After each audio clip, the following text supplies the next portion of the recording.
Very good evening to everyone. शाम की चाय के साथ 10 इम्पॉर्टेंट करंट अफेयर सेशन में आपका स्वागत है। आज दिनांक है 22 फरवरी 2021। तो चलिए आज के सभी इम्पॉर्टेंट करंट अफेयर्स को देख लेते हैं। पहला प्रश्न है, धुबरी फूलबाड़ी पुल जो हाल ही में खबरों में था, किस नदी पर बनाया जाएगा? तो अभी आपने खबरों में देखा होगा कि प्रधानमंत्री नरेंद्र मोदी जी के द्वारा असम में कई परियोजनाओं का शिलान्यास किया गया। उन्हीं में से एक परियोजना है धुबरी फूलबाड़ी पुल।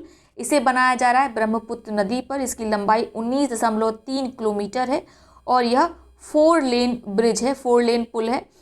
यह बनने के बाद भारत का सबसे बड़ा पुल होगा, याद रखेंगे, ठीक है। इससे कनेक्टिविटी मिलेगी धुबरी और फूलबाड़ी को। धुबरी कहाँ है? असम में है, याद रखेंगे। और फूलबाड़ी है मेघालय में, ठीक है। तो प्रश्न घुमाकर भी पूछा जा सकता है कि धुबरी फूलबाड़ी पुल किन दो राज्यों को कनेक्ट करता है? तो याद रखेंगे असम को मेघालय से, ठीक है। इस पुल के बनने से क्या लाभ होगा? जो दूरी थी धुबरी और फूलबाड़ी की, उसमें लगभग 205 किलोमीटर की कमी आएगी, याद रखेंगे, मोस्ट इम्पॉर्टेंट है, ठीक है, क्योंकि यह भारत का सबसे बड़ा पुल होने जा रहा है। अगला प्रश्न है, टाइम पत्रिका की 100 उभरते नेताओं की वार्षिक सूची 2021 टाइम 100 नेक्स्ट में शामिल होने वाले एकमात्र भारतीय कौन है? तो आप जानते हैं टाइम्स मैगजीन के द्वारा टाइम 100 नेक्स्ट एक लिस्ट जारी की जाती है। इस वर्ष की लिस्ट जारी हो गई है, जिसमें हमारे भारत से शामिल हैं चंद्रशेखर आज़ाद, ठीक है। और इस लिस्ट में शामिल होने वाले एकमात्र भारतीय हैं, इसीलिए मोस्ट इम्पॉर्टेंट हो जाता है, इसको याद रखेंगे। चंद्रशेखर आज़ाद कौन है? यह भीम आर्मी प्रमुख हैं, आप जानते होंगे इनको। और इनको यह लिस्ट में जो शामिल किया गया है उसके पीछे कारण बताया गया है कि चंद्रशेखर आज़ाद दलित बच्चों की शिक्षा के लिए काफ़ी कार्य कर रहे हैं। कई स्कूलों का संचालन करते हैं जिसमें दलित बच्चों की शिक्षा को प्रोत्साहित किया जाता है, याद रखेंगे। तो ये जो चंद्रशेखर आज़ाद हैं एकमात्र भारतीय हैं। इनके साथ ही भारतीय मूल की 5 अन्य हस्तियों को भी इस लिस्ट में शामिल किया गया है। उनके भी नाम याद रखेंगे क्योंकि भारतीय मूल की हैं, तो हो सकता है पूछ लिया जाए। पहले हैं ऋषि सुनक। इनके बारे में आप पढ़ चुके होंगे यदि करंट अफेयर लगातार फॉलो कर रहे हैं इस चैनल का। ऋषि सुनक कौन है? ये भारतीय मूल के ब्रिटेन के पहले वित्त मंत्री हैं। कौन है? Rishi Sunak, most important. इन्हें भी शामिल किया गया है टाइम 100 नेक्स्ट 2021 सूची में। दूसरे नंबर पर विजय गादे हैं। और फिर हैं इंस्टाकार्ट की संस्थापक और सीईओ अपूर्वा मेहता, इनका भी नाम याद रखिएगा। साथ में शिखा गुप्ता शामिल हैं और शामिल हैं रोहन पावुलुरी, ठीक है। तो रोहन पावुलुरी का नाम याद रखेंगे। एक बार रिपीट कर देते हैं कौन कौन शामिल है। ऋषि सुनक, विजय गादे, अपूर्वा मेहता, शिखा गुप्ता और रोहन पावुलुरी। तो ये 5 भारतीय मूल की हस्तियां हैं जिन्हें टाइम्स मैगजीन ने टाइम 100 नेक्स्ट 2021 सूची में शामिल किया है। क्लियर। अगला प्रश्न देखते हैं, किस संगठन ने 100वीं K9 वज्र ट्रैक्ड सेल्फ प्रोपेल्ड होवित्जर भारतीय सेना को डिलीवरी की है? तो ये 100वीं होवित्जर है जिसकी डिलीवरी किसने की है? L&T ने की है भारतीय सेना को, याद रखेंगे क्योंकि 100वीं है इसीलिए इंपॉर्टेंट है। अगला प्रश्न देखते हैं, Dada Saheb Phalke international film festival 2021 में किस अभिनेता को मोस्ट वर्सटाइल एक्टर अवार्ड से सम्मानित किया गया है? आप जानते हैं Dada Saheb Phalke international film festival का जो 2021 का आयोजन था, यह 5वां संस्करण था और इसका आयोजन कहाँ किया गया? मुंबई में। इस फिल्म फेस्टिवल में मोस्ट वर्सटाइल एक्टर अवार्ड सम्मानित किया गया है अभिनेता के मेनन को, ठीक है। और जो अभिनेता ऑफ द ईयर है, एक्टर ऑफ द ईयर है, वह अवार्ड किसको मिला है? अक्षय कुमार को, फिल्म उनकी लक्ष्मी बॉम्ब के लिए। और अभिनेत्री of the year, actress of the year का अवार्ड किसे मिला है? दीपिका पादुकोण को। साथ में नोरा फतेही को कौन सा अवार्ड मिला है? Best performer of the year का अवार्ड मिला है, याद रखेंगे। अगला प्रश्न देखते हैं, हाल ही में किस राज्य सरकार ने गरीबों और निराश्रितों के लिए रियायती पका हुआ भोजन उपलब्ध कराने हेतु माँ कैंटीन का शुभारंभ किया है? तो हाल ही में पश्चिम बंगाल सरकार द्वारा माँ कैंटीन का शुभारंभ किया है, जिसके अंतर्गत मात्र 5 रुपये में सभी गरीबों और निराश्रितों को पका हुआ भरपेट भोजन मिलेगा, ठीक है। अगला प्रश्न देखते हैं, nation first the history of CRPF जो पुस्तक हाल ही में रिलीज हुई है किस सशस्त्र बल से संबंधित है? ये जो पुस्तक है nation first the history of CRPF, इसका विमोचन किसके द्वारा किया गया, यह भी पूछा जा सकता है। इसका विमोचन किया है गृह मंत्री अमित शाह ने, ठीक है। यह पुस्तक आधारित है, जो हिस्ट्री है सीआरपीएफ की 82 साल की, उसको इसमें कवर किया गया है। तो आपको याद रखना उत्तर होगा सीआरपीएफ, ठीक है। बाकी सीआरपीएफ के बारे में आप परिचित होंगे। इसका फुल फॉर्म क्या है? Central reserve police force. यह भारत की सशस्त्र बलों में सबसे बड़ा बल है और यह गृह मंत्रालय के तहत काम करता है।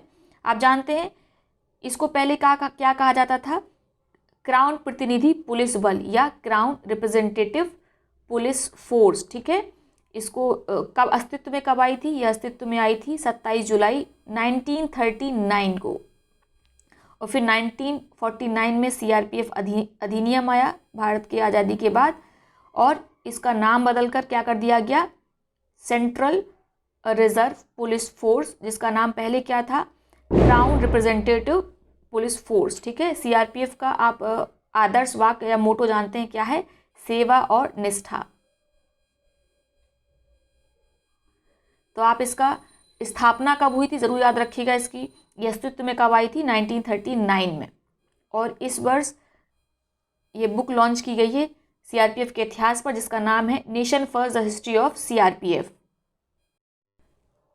अगला प्रश्न है, कौन सा देश रक्षा अभ्यास नवाडेक्स 21 आईडेक्स 21 की मेजबानी करेगा, जिसमें भारतीय नौसेना भी भाग लेगी? तो नवाडेक्स और आईडेक्स 21 की मेजबानी किसके द्वारा की जा रही है? संयुक्त अरब अमीरात के द्वारा। नवाडेक्स का फुल फॉर्म क्या है? Naval defence and maritime security exhibition. IDEX का भी फुल फॉर्म है, आईडेक्स का फुल फॉर्म है इंटरनेशनल डिफेंस एग्जीबिशन। इसमें भारतीय नौसेना हिस्सा लेगी। भारतीय नौसेना से कौन सा नेवल शिप गया है? आईएनएस प्रलय। याद रखेंगे, पूछा जा सकता है।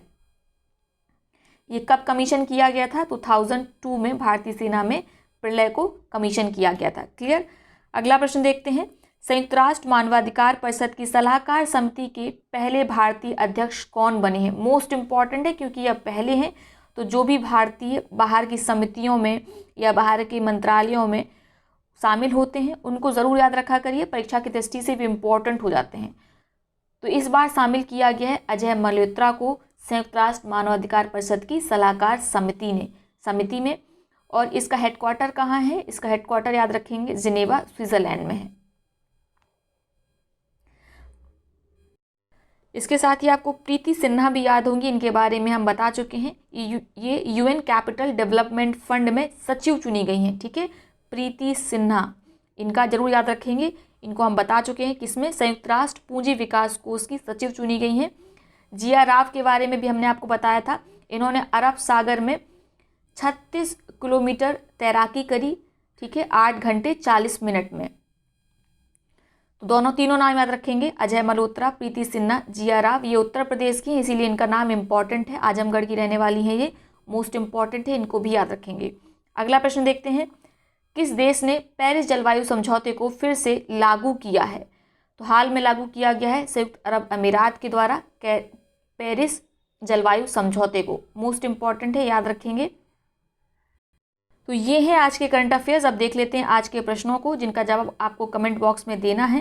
पहला प्रश्न है, हाल ही में कौन सा क्रिकेटर आईपीएल नीलामी के इतिहास में सबसे ज़्यादा राशि बिकने वाला पहला प्लेयर बन गया है? आपके विकल्प हैं क्रिस मॉरिस, युवराज सिंह, शिवम दुबे या इनमें से कोई नहीं। दूसरा प्रश्न है, किसे स्कॉच मुख्यमंत्री of the year award, CM of the year award से सम्मानित किया गया है? आपके विकल्प हैं वाईएस जगनमोहन रेड्डी, योगी आदित्यनाथ, श्री पेमा खांडू या इनमें से कोई नहीं। तीसरा अंतिम प्रश्न है, जिसका जवाब आपको कमेंट बॉक्स में देना है। ऑक्सफोर्ड विश्वविद्यालय में पहली बार छात्र संघ की अध्यक्ष चुनी गई भारतीय छात्रा ने अपने पद से इस्तीफा दे दिया, उनका नाम क्या है? आपके विकल्प हैं रश्मि सावंत, परिणीता, प्रीति सिन्हा या इनमें से कोई नहीं। तो इन तीनों प्रश्नों को कमेंट बॉक्स में एक ही कमेंट में लिखिएगा, ताकि अगर आपका उत्तर सही होगा तो आपके कमेंट को पिन करने में आसानी होगी। अगला प्रश्न देखते हैं। अब पिछले प्रश्नों का जवाब देना है, जिसका जवाब सबसे पहले सुधीर कटियार जी ने दिया था, उनके कमेंट को पिन कर दिया गया है। पहला प्रश्न था, विश्व बैंक की रिपोर्ट के अनुसार सड़क दुर्घटनाओं में भारत की हिस्सेदारी वैश्विक मौतों में कितनी है? तो पहली बार सड़क दुर्घटनाओं में जो मौत होती है उसमें जो वैश्विक हिस्सेदारी है उसमें सबसे नंबर 1 है भारत, ठीक है। और कितने प्रतिशत है? 11%। हमारे पास विश्व में जितने व्हीकल हैं उसका मात्र 1% है, लेकिन वैश्विक जो मौतें होती हैं उसमें हिस्सेदारी 11% है। याद रखेंगे, रिपोर्ट किसके द्वारा जारी की गई है? विश्व बैंक के द्वारा। अगला प्रश्न था, उपन्यास the terrible horrible very bad good news के लेखक कौन है? यह पुस्तक बहुत इंपॉर्टेंट है, आगामी किसी न किसी परीक्षा में यह पुस्तक आपको देखने को मिल जाएगी। यह पुस्तक लिखी गई है मेघना पंत के द्वारा। मोस्ट इंपॉर्टेंट लगा लीजिए इसको। साथ ही आपको इन्फॉर्म कर दें, जो यूपीपीसीएस प्रीलिम्स का टेस्ट था वह कंडक्ट कराया जा चुका है। यदि आपको अभी तक पीडीएफ नहीं मिली है तो आप टेलीग्राम चैनल को ज्वाइन कर लीजिए, उसका लिंक आपको डिस्क्रिप्शन बॉक्स में मिल जाएगा। आप डायरेक्ट चैनल पर जाके भी सर्च कर सकते हैं। आप टेलीग्राम पर जाएंगे ऐप पर, उस पर सर्च करेंगे स्टडी टूर विद RSR तो आपको चैनल मिल जाएगी। ज्वाइन का बटन दबाना है, आप उस चैनल में शामिल हो जाएंगे। वहाँ पर आपको यूपीपीसीएस 21 की प्रीलिम्स का जो पहला टेस्ट है वह मिल जाएगा। उत्तर भी अब उसमें उपलब्ध करा दिया गया है। तो चलिए, अगर आपको आज का वीडियो पसंद आया तो वीडियो को लाइक करें, साथ ही अपने मित्र और सहपाठियों के साथ इसे शेयर करना बिल्कुल ना भूलें। बहुत बहुत धन्यवाद।